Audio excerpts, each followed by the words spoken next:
We are not going to gut this law. We will fix what needs to be fixed, but we're going to make the Affordable Care Act work, and those who say they are opposed to it and can't offer a solution, we'll push back. President Obama, so what about solutions? We're back with the panel. Okay, Tucker, what happens? What do you do?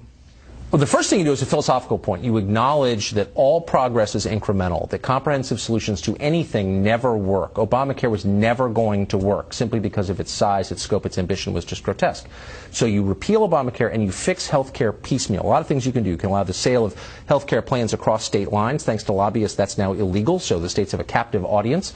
And it limits competition and drives prices up. Then you can eliminate all health insurance mandates, again, the product of lobbyists. That's why we have them. Allow people to buy the plan that best suits their needs. Tort reform, obviously. And then finally, the tax code ought to treat all health insurance plans equally. There is no justifiable reason for employer-provided plans to be taxed at a different and lower rate from individual plans. That's not justified by any kind of rational argument. So that does upend the system, and the 80% who get their health care now from their companies, it would affect directly. Oh, of course it would. I mean, of course it would. But but the current system is unjustifiable. Look, you can't have a system where costs are completely hidden from consumers. People have no idea what health care services cost. Sure, in the ideal, but in the political environment and what Republicans are facing, is that Well, that's why you do it piecemeal. That's why anytime a politician looks right into the camera and says, I'm going to fix all your problems with one stroke of a pen, this bill will save your life, he is lying. And by the way, he's also had a totally inflated sense of his own power. That's not how it works. Do it bit by bit.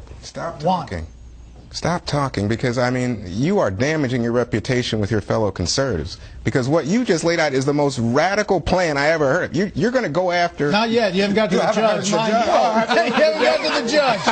Well, lots of my ideas are radical, I think. Well, all right, thank you for noticing. Well, I noticed. Okay, so, here I am, and I just have some simple ideas. Okay. I feel sort of, ashamed at this point. Well, we still have a graphic for you. Well, I think we should fix the website. Make sure it works, so that people who are interested in getting health care through the websites can get it. Number two, I think that you've got to deal with the insurance companies, which the president was doing today with the commissioners. I think you've got to make sure that when you talk about allowing people, for example, to keep these canceled plans, that it doesn't cost the health insurance companies then to turn into enemies of health care reform and lose money. Include more subsidies? It's potentially, but you know what it really includes is allowing them then to structure it in such a way, structure the cost in such a way that it doesn't lose money. And then the final thing is, and I think this is really important, the president touched on this yesterday, Brett, when he was talking at the Wall Street Journal Forum.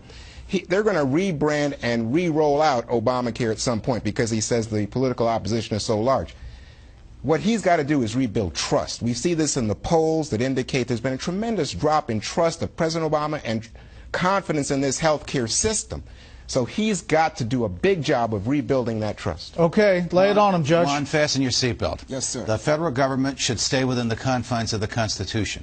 The Constitution does not authorize the federal government to have anything whatsoever to do with health care. So Obamacare should be abolished, along with Medicare, Medicaid, and Social Security, but the people who are on those programs should be grandfathered in because they paid money to be in there and they've ordered their lives to stay there.